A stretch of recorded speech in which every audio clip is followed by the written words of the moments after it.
Dios les bendiga grandemente. Aquí estamos en la ciudad de Whittier, en el lugar donde estamos haciendo nuestro trabajo, pero quiero tomar unos minutos para hablar con ustedes sobre una situación que está sucediendo en los matrimonios y hablando y enseñando en estos últimos días de los 10 mandamientos.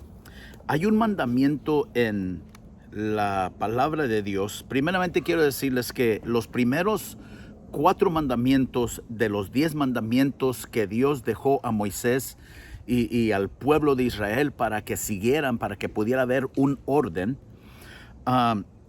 los primeros 4 son para conectarnos nosotros con Dios. Es una relación entre el hombre y Dios. Los últimos 6 son para que pueda haber una relación entre el hombre con su prójimo. Entonces, hablando del prójimo, están estos versículos de la palabra del Señor con un propósito para que pueda haber orden en nuestras vidas. No es que Dios quiso poner los 10 mandamientos porque Dios es un Dios amargado, es un viejito amargado que quiere tenernos atados a mandamientos y que no nos quiere dejar nuestra libertad. Él nos deja nuestra libertad. Él nos dice que nosotros tenemos nuestro libre albedrío y ese libre albedrío nos permite a nosotros tomar la decisión de seguirlos o no seguirlos. Pero una cosa sí sé es que muchos no seguimos los 10 mandamientos porque no los conocemos, no los sabemos. Sabemos que están allí, pero no los sabemos verdaderamente, sea sincero en eso. Entonces hay un pecado mortal, un pecado que está destruyendo los matrimonios.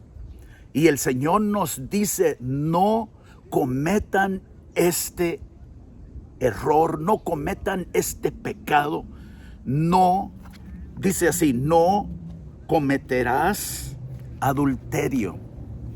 Hay muchas cosas que destruyen el matrimonio, las finanzas, el adulterio, la falta de comunicación y muchas cosas más.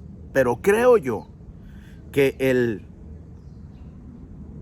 error, la maldad que está destruyendo más a los matrimonios es el egoísmo. Pero no quiero hablar del egoísmo en este momento, sino que quiero hablar sobre este pecado que está destruyendo muchos hogares, muchos matrimonios. El pecado del adulterio.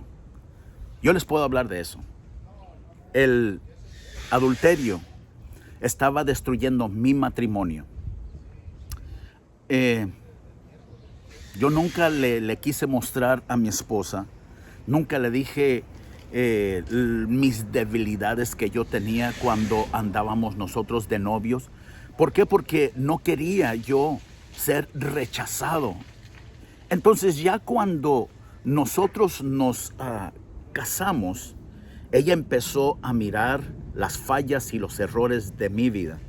Ella empezó a mirar las fallas de mi vida que yo tenía, de la pornografía en mi vida desde que yo era pequeño, 10 años, 11 años, es cuando empecé a mirar la pornografía. Y empezó eso a destruir mi mente, empezó a destruir mi corazón, empezó a destruir toda mi vida. Y yo estaba hecho un desastre con la pornografía. Entonces ella empezó a notar eso y yo se lo escondía cuando andábamos de novios. Nunca quise que ella mirara eso en mí por el temor de ser rechazado por ella y que no se quisiera casar conmigo. Cuando ya nos casamos, ella empezó a mirar que yo miraba pornografía, que yo miraba películas, de esas cochinadas de películas de sexo y de toda clase. Y eso pervirtió mi mente, pervirtió mi corazón, mi cuerpo y todo eso. Y cuando ya estaba yo casado, empecé a fallarle a mi esposa y cometí errores de esos y mi esposa me iba a divorciar por haberle fallado de esa manera. Y el adulterio, la infidelidad, nunca se olvida. Se perdona, pero nunca se olvida. Uno recuerda, y hay muchas mujeres que han fallado a sus esposos, y hay muchos esposos que han fallado a sus esposas, le han sido infiel. Y uno dice, ¿cómo pasamos esta etapa de nuestra vida? ¿Cómo pasamos esta situación de nuestra vida? De la manera que se pasa, de la manera que uno puede pasar esta situación, es poder perdonarse, es poder llegar al punto de decir, te perdono, pero eso nunca se olvida.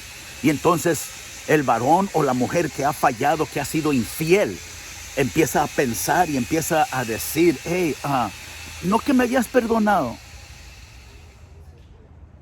Entonces, ¿por qué todavía lo recuerdas? Una infidelidad, un adulterio, se recordará para siempre.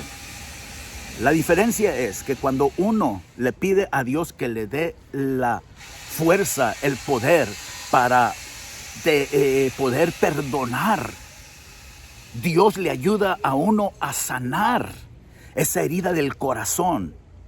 Y cuando ya lo recuerda uno lo recuerda, pero ya no le duele. Y uno dice, hace años pasamos esta situación. Pero Dios puede restaurar todas las cosas. Dios puede restaurar la infidelidad, puede restaurar un matrimonio que ha estado pasando por la infidelidad y el adulterio.